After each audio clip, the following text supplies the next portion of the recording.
एक सांसद को क्यों चुना जाता है? ताकि वो संसद में जाकर आम लोगों की आवाज बने, उनके मुद्दों को उठाए और सरकार तक उनकी बात पहुंचाए, जैसा हाल ही में राघव चड्ढा करते हुए दिखे। इस देश का मिडिल क्लास कमर तोड़ मेहनत करता है, लेकिन इस मेहनत के बावजूद मिडिल क्लास गरीब हो रहा है, अमीर नहीं हो रहा। जितने डेटा का पैसा हमसे लिया जाता है उतना डेटा हमें यूज करने दिया जाए, वो एक्सपायर ना हो। ये हमारे मेहनत के पैसे से खरीदा गया डेटा है। Sir, I demand in this August house to make paternity leave a legal right in India. Sir, third मेरा प्रपोजल है no bank charges for not maintaining minimum account balance. खाने में खतरनाक मिलावट का मुद्दा। लेकिन जब उन्हीं मुद्दों को उठाने पर, जिन पर पहले कभी संसद में चर्चा ही नहीं हुई, राघव चड्ढा को उनके पद से हटा दिया जाए तो सवाल खड़े होना तय है। इसी बीच राघव चड्ढा का एक वीडियो मैसेज आता है जो उन्होंने अपने सोशल मीडिया प्लेटफॉर्म्स पर साझा किया, जिसमें उन्होंने सवाल उठाया कि क्या संसद में जनता के मुद्दे उठाना कोई अपराध है।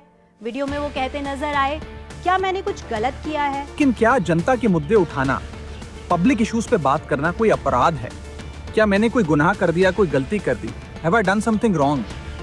ये सवाल आज मैं इसलिए पूछ रहा हूं क्योंकि आम आदमी पार्टी ने राज्यसभा सेक्रेटेरिएट को ये कहा है कि राघव चड्ढा के पार्लियामेंट में बोलने पर रोक लगा दी जाए।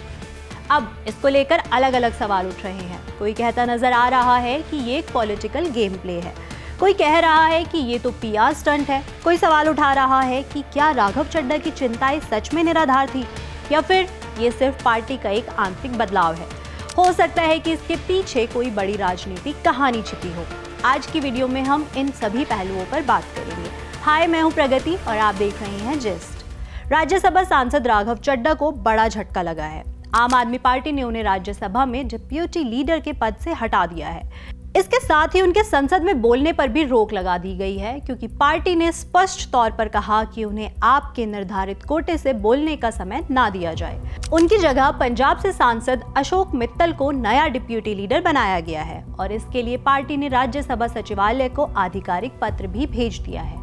इस फैसले के बाद राघव चड्ढा ने चुप्पी तोड़ी और अपनी पहली प्रतिक्रिया एक वीडियो मैसेज के जरिए दी। उन्होंने सीधे सवाल उठाया कि क्या संसद में जनता के मुद्दे उठाना कोई क्राइम है? क्या मैंने कुछ गलत किया है? उन्होंने कहा कि उन्हें खामोश कराया गया है, लेकिन वो हारे नहीं हैं। वो सही समय पर अपनी बात रखते रहेंगे। ये कार्रवाई ऐसे समय में हुई जब राघव चड्ढा लगातार राज्यसभा में जनहित के मुद्दों को उठा रहे थे। वो ऐसे मुद्दों पर बोल रहे थे जो सीधे आम लोगों की जिंदगी से जुड़े हैं और जिन पर शायद ही कभी संसद में चर्चा की गई हो, चाहे वो एयरपोर्ट पर महंगी चाय का मुद्दा हो या जोमैटो ब्लिंकिट डिलीवरी गाइज की समस्या, और न जाने ऐसे ही कितने और आम मुद्दे। आज एयरपोर्ट्स पर खाना इतना महंगा है, क्या इस पर कोई रेगुलेशन नहीं होना चाहिए? क्या कोई अफोर्डेबल कैंटीन का मैकेनिज्म नहीं होना चाहिए? सर, मैं बात कर रहा हूं जोमैटो और स्विगी के डिलीवरी बॉयज की। सर, आज मैं इनका दर्द सदन में रखना चाहता हूं और ये 10 मिनट की डिलीवरी का जो जुल्म है, इसे समाप्त करना चाहिए। हालांकि आपने ऑफिशियली इस फैसले के पीछे का क्लियर रीजन नहीं बताया है, लेकिन अंदरूनी सूत्रों का कहना है कि ये फैसला इनडिसिप्लिन और पार्टी लाइन फॉलो न करने के आरोपों की वजह से लिया गया हो सकता है। ये भी कहा जा रहा है कि कई बार राघव चड्ढा पार्टी के स्टैंड से अलग बात करते नजर आए। कुछ मीडिया रिपोर्ट्स कहती है कि उन्हें आप पार्टी से पहले भी चेतावनी दी गई थी कि वो बिना चर्चा के कुछ मुद्दों को संसद में उठा रहे हैं, और कई बार राघव चड्ढा ये जानकारी भी पार्टी को नहीं देते थे कि वो किस विषय पर बोलने वाले हैं। सूत्रों के अनुसार पार्टी के लोगों में ये भी असंतोष था कि राघव चड्ढा कई अहम मौकों पर चुप रहे, खासकर जब दिल्ली शराब नीति मामले में अरविंद केजरीवाल और मनीष सिसोदिया जेल गए हों या उन्हें राउज एवेन्यू कोर्ट से राहत मिली हो। राघव चड्ढा की तरफ से उस समय कोई बयान सामने नहीं आया था और ना ही वो अरविंद केजरीवाल से मिलने गए थे। इस बात को भी पार्टी के लोग अलग नजरिए से देख रहे थे। मीडिया रिपोर्ट्स के मुताबिक अब अगर हम इस फैसले के संभावित कारणों को देखें तो पहला कारण ये बताया जा रहा है कि महत्वपूर्ण राजनीतिक घटनाओं पर उनकी चुप्पी को लेकर सवाल उठ रहे थे। दूसरा, राज्यसभा में पार्टी के कोटे से मिलने वाले समय का उपयोग राघव चड्ढा ज्यादा कर रहे थे, जिससे अन्य सांसदों को कम मौका मिल रहा था। तीसरा, पार्टी का ये मानना था कि वो कई बार पार्टी के मुद्दों को उतनी मजबूती से नहीं रख पा रहे थे या उनसे बचते थे, लेकिन अननेसेसरी मुद्दों को रख रहे थे। और चौथा कारण पार्टी के अंदर बढ़ता आंतरिक मतभेद भी माना जा रहा है। इसी बीच आम आदमी पार्टी के नेताओं के बयान भी सामने आए हैं। पार्टी के कई नेताओं ने खुलकर राघव चड्ढा पर सवाल उठाए। सौरभ भारद्वाज ने साफ कहा कि सॉफ्ट पीआर छोड़ो, संसद में असली मुद्दे उठाओ। पार्टी के लोगों ने इस फैसले को एक नॉर्मल इंटरनल रीस्ट्रक्चरिंग बताया। उन्होंने कहा कि पार्टी में रोल्स बदलते रहते हैं और ये कोई अनयूजुअल बात नहीं है।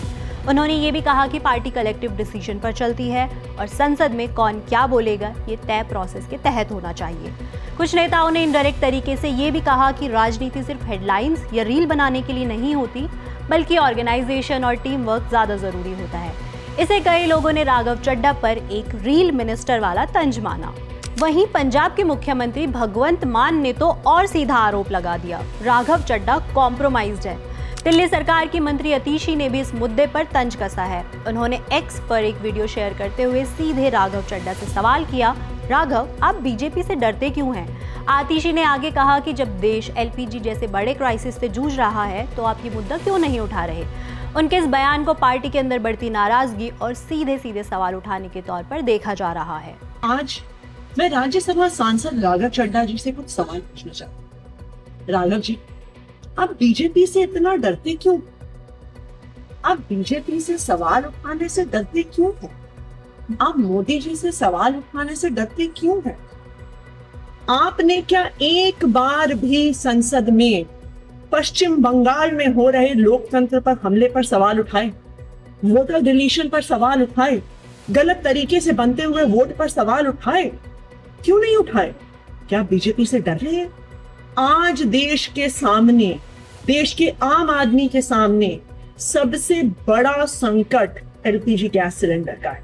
जब आम आदमी पार्टी ने पंजाब में, दिल्ली विधानसभा में सिलेंडर का सवाल उठाया, जब आम आदमी पार्टी के सांसदों ने एलपीजी सिलेंडर का मुद्दा उठाया और आपको जब एलपीजी के मुद्दे पर बोलने के लिए कहा गया तो आप चुप रह गए। आप मोदी जी से डर गए क्या? अब जरा विपक्ष का एंगल भी समझ लेते हैं। बीजेपी और बाकी विपक्षी दल इस पूरे मामले को आपकी अंदरूनी लड़ाई के तौर पर देख रहे हैं। इस पूरे विवाद को ऐसे पेश किया जा रहा है जैसे पार्टी के अंदर ही ट्रस्ट और यूनिटी की कमी है।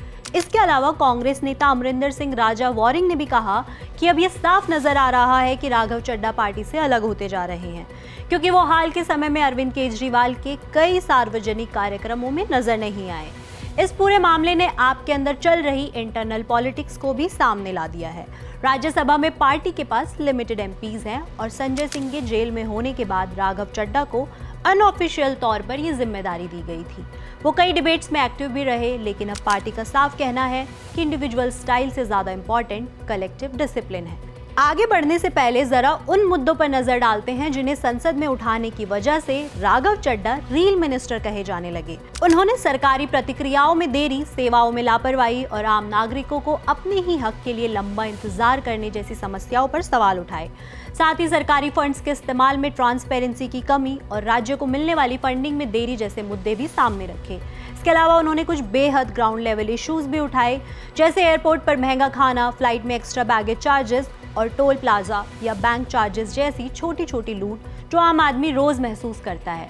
गिग इकोनॉमी पर बात करते हुए उन्होंने जोमैटो, ब्लिंकिट जैसे प्लेटफॉर्म्स के डिलीवरी वर्कर्स की सुरक्षा और वर्किंग कंडीशंस पर भी सवाल उठाए। वहीं टेलीकॉम कंपनीज की प्रैक्टिसेस जैसे डेटा का बिना इस्तेमाल खत्म होना, रिचार्ज वैलिडिटी का कंफ्यूजन और इनकमिंग कॉल्स ओटीपी तक बंद हो जाना, खाने में मिलावट जैसे सीधे सेहत से जुड़े मुद्दे से लेकर पेपर लीक और लाइफ इंश्योरेंस पर जीएसटी तक राघव चड्ढा ने ऐसे टॉपिक्स उठाए जो आम नागरिकों की जेब, सुविधा और रोजमर्रा की परेशानियों से जुड़े हैं, लेकिन अक्सर नेशनल डिबेट में दब जाते हैं। लेकिन इन मुद्दों को उठाने के कुछ ही समय बाद घटनाक्रम तेजी से बदलता है। आम आदमी पार्टी की तरफ से एक आधिकारिक पत्र राज्यसभा सचिवालय को भेजा जाता है। इस पत्र में कहा जाता है कि राघव चड्ढा को पार्टी के डिप्यूटी लीडर के पद से हटा दिया जाए। राघव चड्ढा की जगह पंजाब से राज्यसभा सांसद अशोक मित्तल को नया डिप्यूटी लीडर बनाया गया। अगर राघव चड्ढा की राजनीतिक यात्रा पर नजर डालें तो वो आम आदमी पार्टी के साथ शुरुआती दौर से ही जुड़े हैं। 2012 के आंदोलन के दौरान उन्होंने सक्रिय भूमिका निभाई। 2015 के चुनावों के बाद वो पार्टी के सबसे युवा कोषाध्यक्ष बने। 2020 में उन्होंने दिल्ली से विधायक का चुनाव जीता और बाद में दिल्ली जल बोर्ड की जिम्मेदारी भी संभाली। 2023 में वो पंजाब से राज्यसभा सांसद बने और जल्द ही पार्टी के प्रमुख युवा आवाज के रूप में उभरे। संसद में उनकी मौजूदगी भी लगातार नजर आती रही। उन्होंने कई बहसों में हिस्सा लिया और कई ऐसे मुद्दे उठाए जो आमतौर पर चर्चा में नहीं आते। अब बात करते हैं अशोक मित्तल की, जिन्हें राघव चड्ढा की जगह डिप्यूटी लीडर बनाया गया। अशोक मित्तल आम आदमी पार्टी के पंजाब से राज्यसभा सांसद है और इससे पहले एक इंडस्ट्रियलिस्ट भी रह चुके हैं। वो लवली प्रोफेशनल यूनिवर्सिटी के फाउंडर चांसलर भी है और पेशे से चार्टर्ड अकाउंटेंट है।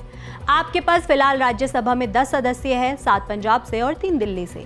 राघव चड्ढा पंजाब से अपर हाउस में प्रतिनिधित्व करते हैं। अशोक मित्तल ने रीशफल के बाद प्रेस कॉन्फ्रेंस में कहा कि राघव चड्ढा हमारे सीनियर लीडर हैं और रहेंगे। आप एक डेमोक्रेटिक पार्टी है और अलग अलग नेताओं को महत्वपूर्ण मुद्दे उठाने का अवसर देती है। उन्होंने अपने पार्टी और अरविंद केजरीवाल का आभार भी जताया है और कहा है कि अब पंजाब से जुड़े मुद्दों, खासकर फंड की देरी और आम लोगों को प्रभावित करने वाले मामलों पर संसद में और प्रभावी ढंग से बात की जा सकेगी। जाते जाते ये बताते चले कि राज्यसभा में डिप्टी लीडर का पद सिर्फ एक फॉर्मल टाइटल नहीं है, ये संसदीय व्यवस्था में एक बड़ी कार्यकारी भूमिका निभाता है। डिप्टी लीडर पार्टी के फैसलों और संसद के अंदर उनके एग्जीक्यूशन के बीच एक ब्रिज का काम करता है। डिप्यूटी लीडर ही तय करता है कि कौन सांसद कब, कितने समय और किस मुद्दे पर बोलेगा। जब मुख्य नेता अनुपस्थित होते हैं तो डिप्यूटी लीडर पार्टी की रणनीति तय करने में आगे आता है। साथ ही ये पद राज्यसभा सचिवालय के साथ नियमित संवाद, नोटिस मैनेजमेंट और पार्टिसिपेशन स्केड्यूल सुनिश्चित करने जैसी जिम्मेदारियां भी संभालता है। सदन में पार्टी डिसिप्लिन बनाए रखना भी डिप्यूटी लीडर की जिम्मेदारी है। राघव चड्ढा को हटाने की वजह बहुत ज्यादा साफ नहीं है। फिलहाल तस्वीर 2 हिस्सों में बटी हुई है। एक तरफ राघव चड्ढा है जो कह रहे हैं कि उन्हें जनता के मुद्दे उठाने की वजह से खामोश किया गया। दूसरी तरफ पार्टी का नेतृत्व है जो इसे एक सामान्य और रणनीतिक बदलाव बता रहा है। आने वाले समय में देखना महत्वपूर्ण होगा कि विवाद किस दिशा में जाता है, राघव चड्ढा की भूमिका क्या रहती है और आम आदमी पार्टी संसद के अंदर अपनी रणनीति को किस तरह आगे बढ़ाती है। आप इस फैसले पर क्या राय रखते हैं, हमें कमेंट बॉक्स में बताएं। ये था आज का जिस्ट एक्सप्लेन। देश दुनिया से जुड़ी हर खबर के लिए देखते रहे जिस्ट। मिलते हैं अगले वीडियो में।